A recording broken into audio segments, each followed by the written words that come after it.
Welcome to all on my YouTube channel learning with me.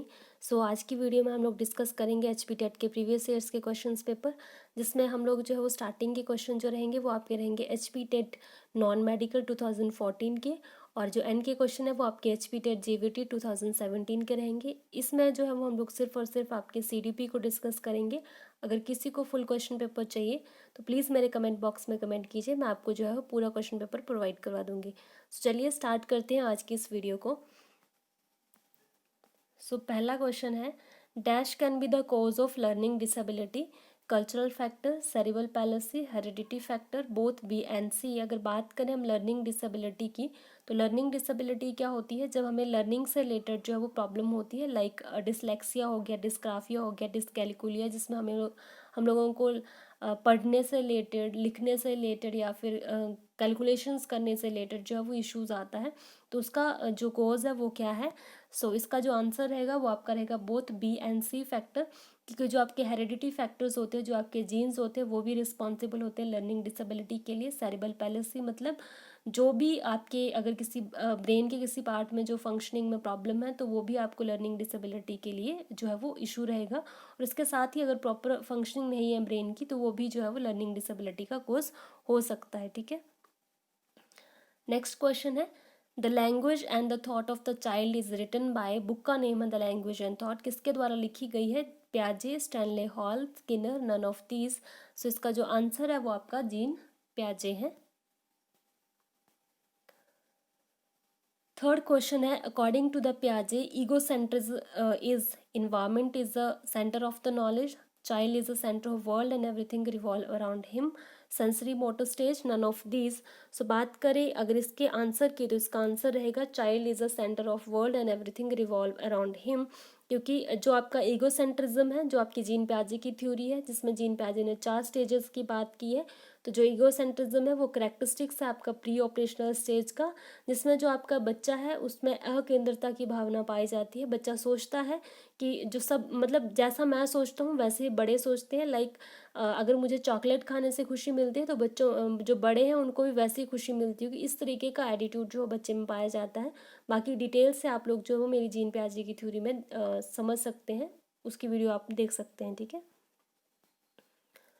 Fourth question है, NCT was establish in 1961, 1962, 1996 और none of these. इसका जो answer है basically वो आपका रहेगा नन ऑफ दीज, क्योंकि एनसीटी जो है आपकी इस्टेब्लिश हुई है 1995 में, और एनसीटी की जो फुल फॉर्म है वो होती है national council for teacher education. ठीक है, बढ़ते हैं नेक्स्ट क्वेश्चन की तरफ। Development is related to growth से रिलेटेड है, मेच्योरिटी है, एज है, ऑल ऑफ दीज। मतलब अगर डेवलपमेंट जो है वो सिर्फ ग्रोथ है हमारी, या फिर मेच्योरिटी, या फिर एज है, तो डेवलपमेंट जो है वो ऑल फैक्टर्स को कंसीडर किया जाता है, ना कि सिर्फ एक एक फैक्टर की बात कर रहे हैं। तो डेवलपमेंट जो है वो आपका क्या है, ऑल ऑफ दीज जो है इसका आंसर रहेगा। A teacher is teaching student that they should not get irritated with other views even if they are against their views. He is taking care of their. अगर बच्चे के views जो है वो टीचर के अगेंस्ट भी है, तो जो टीचर है वो उसके कौन से उसके एस्पेक्ट्स की कौन सी डेवलपमेंट की केयर कर रहा है, cognitive development, emotional development, physical development या सोशल डेवलपमेंट। ठीक है, तो बेसिकली जो टीचर है उसके इमोशनल डेवलपमेंट की जो है वो आपके केयर जो है वो कर रहा है। तो इसका आंसर रहेगा आपका emotional development. Whose wrote the book school and society, तो इसका जो आंसर है वो आपका जोहन डेवरी है, और जोहन डेवरी ने बहुत ज़्यादा काम किया है आपका प्रोग्रेसिव एजुकेशन में। तो जब प्रोग्रेसिव एजुकेशन का चैप्टर स्टार्ट होगा तो उसमें उस चीज़ को डिटेल से देखेंगे। A student was solving the mathematical problem and got puzzled with one. After one devoting something in thinking about the solution, he suddenly got a clue and solved problem. It is learning through. Classical conditioning और operant conditioning की बात करें तो उसमें हम लोग सिर्फ और सिर्फ बात करते हैं स्टिमुलस और रिस्पॉन्सेस की। तो इसका जो आंसर है वो आपका रहेगा इनसाइट। ठीक है, क्योंकि इंसाइट में क्या है, इंसाइट थ्योरी जो आपकी कोहलर के द्वारा दी गई है, या फिर जो आपके बेसिकली 3 साइकोलॉजिस्ट है इसमें इन्वॉल्व। तो इंसाइट में क्या है, जो हमारे पास एकदम से क्लू आता है, बेसिकली हम जो सिचुएशन होती है उसको एनालाइज करते हैं और एकदम से हमारे माइंड में जो है वो एक थॉट आता है, वो है आपका इंसाइट लर्निंग। तो इसका जो आंसर रहेगा वो आपके इंसाइट रहेगा। Knowledge of individual differences in the class will help teachers to maintain discipline in the class, evaluate homework of the student, plan the teaching learning activities, make necessary arrangement in the class. So इसका जो answer है वो रहेगा आपका plan the teaching learning activities, क्योंकि अगर teacher को पता होगा इंडिविजुअल डिफरेंसेस के बारे में नॉलेज है तो वो आराम से जो है वो अपनी टीचिंग मतलब जो उसके टीचिंग मटेरियल है या फिर जो उसकी लर्निंग एक्टिविटीज़ है या जो लेसन प्लान्स है उनको अच्छी तरीके से जो है वो प्लान कर सकता है अकॉर्डिंग टू इंडिविजुअल डिफरेंसेस। ठीक है, if a student come late to the school on a daily then it will be appropriate to trot him out of the class, punish him in the presence of the student, complain to the principal that he is always late, find out the reason for his behavior.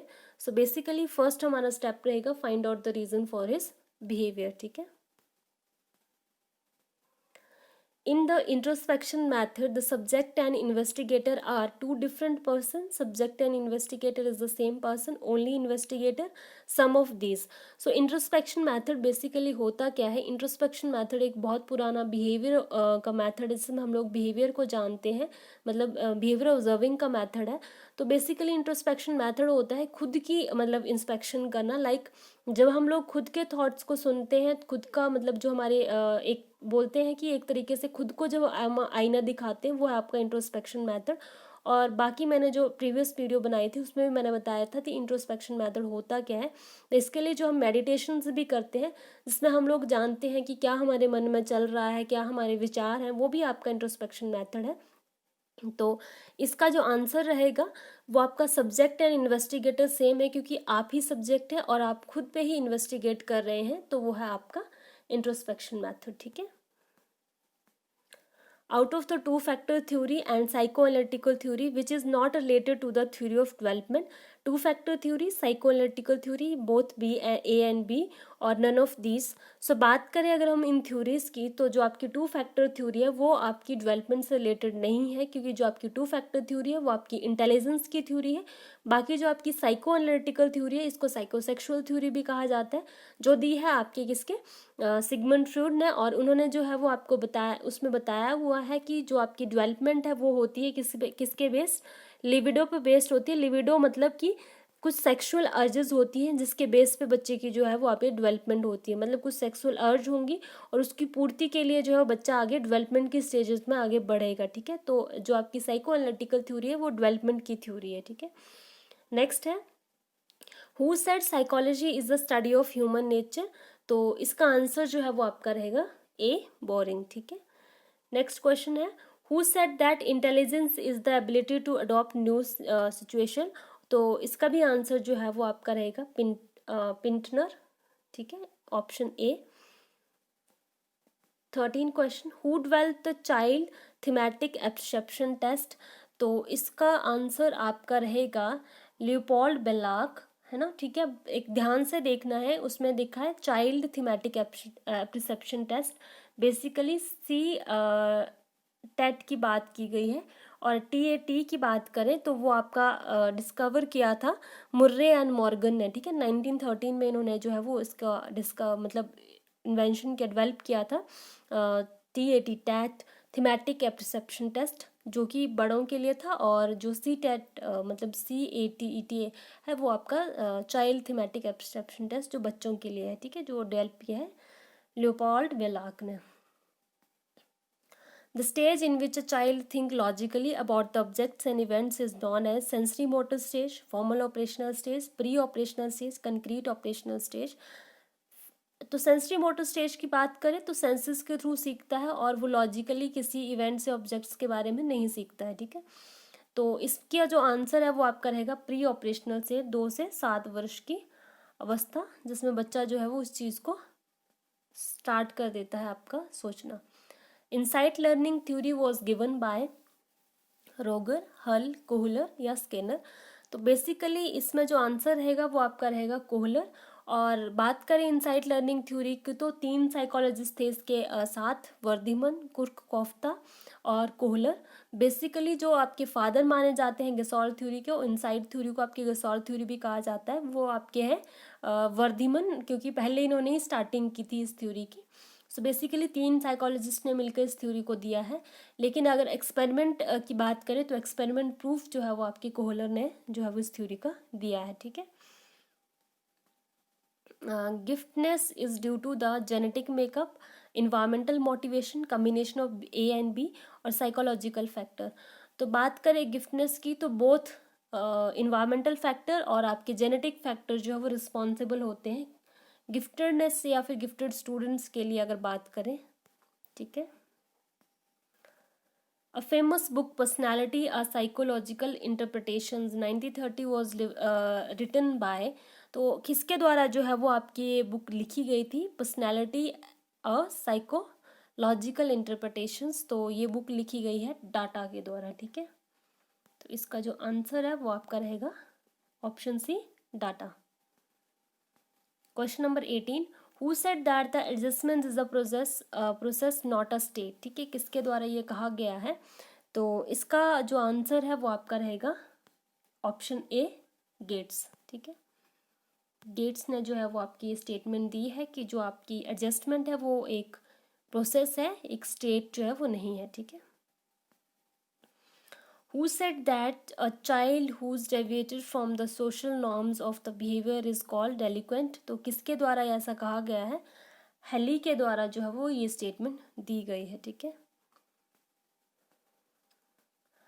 What is the IQ of a child if whose chronological age is 20 and mental age is 18? तो क्या IQ रहेगा उस बच्चे का? तो basically IQ calculate करने का formula था MA/CA इंटू 100। और अगर हम इससे कैलकुलेशन करें तो MA हमारी कितनी दी हुई है 18 और CA हमारी दी हुई है 20 एंड देन आपके 100 1800/20। तो इसका जो आंसर आएगा वो आपका रहेगा ऑप्शन ए 90, ठीक है।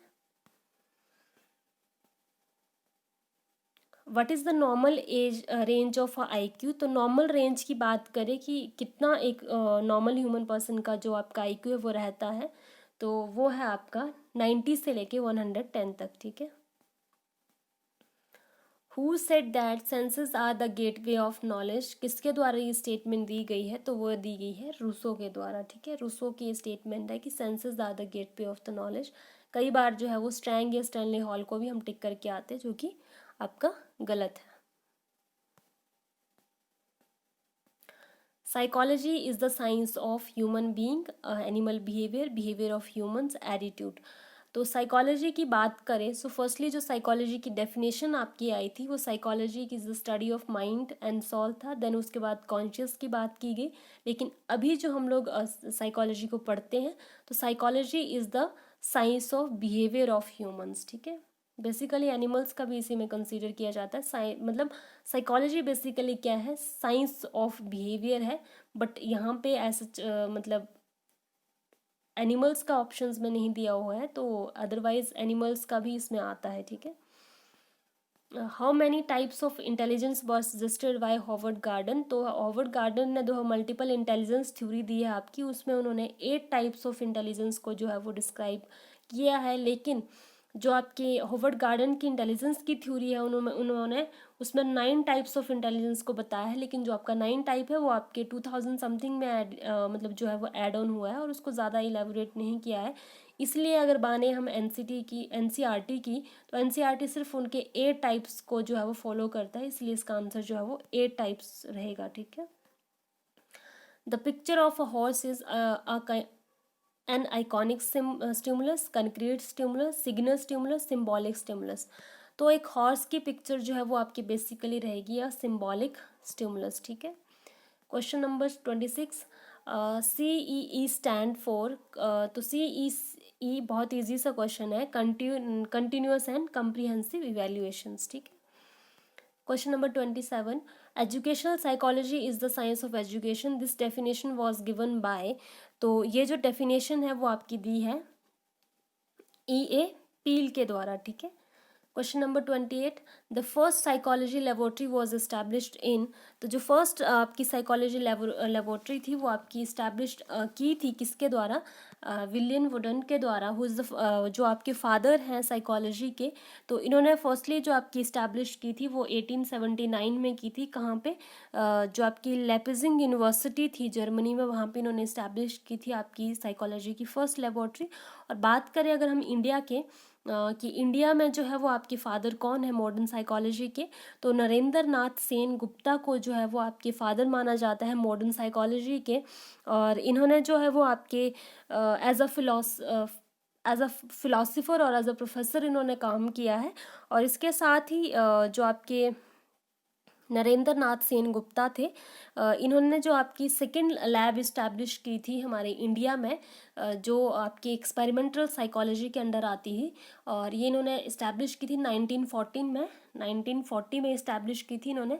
और इस्टेब्लिश की थी आपकी कलकत्ता यूनिवर्सिटी के अंदर। जो फर्स्ट लैब हमारी साइकोलॉजी की इस्टेब्लिश हुई थी इंडिया में, वो आपकी हुई थी यूनिवर्सिटी ऑफ मद्रास में जो है वो आपकी इस्टेब्लिश हुई थी। जो अगर माना जाए कि अगर मॉडर्न साइकोलॉजी के फादर कौन है इंडिया में, तो वो हैं आपके नरेंद्र नाथ सेन गुप्ता, ठीक है। Who said infancy is the deal of period of learning, तो ये आपकी जो स्टेटमेंट है वो आपकी वैलेंटाइन की स्टेटमेंट है, ठीक है।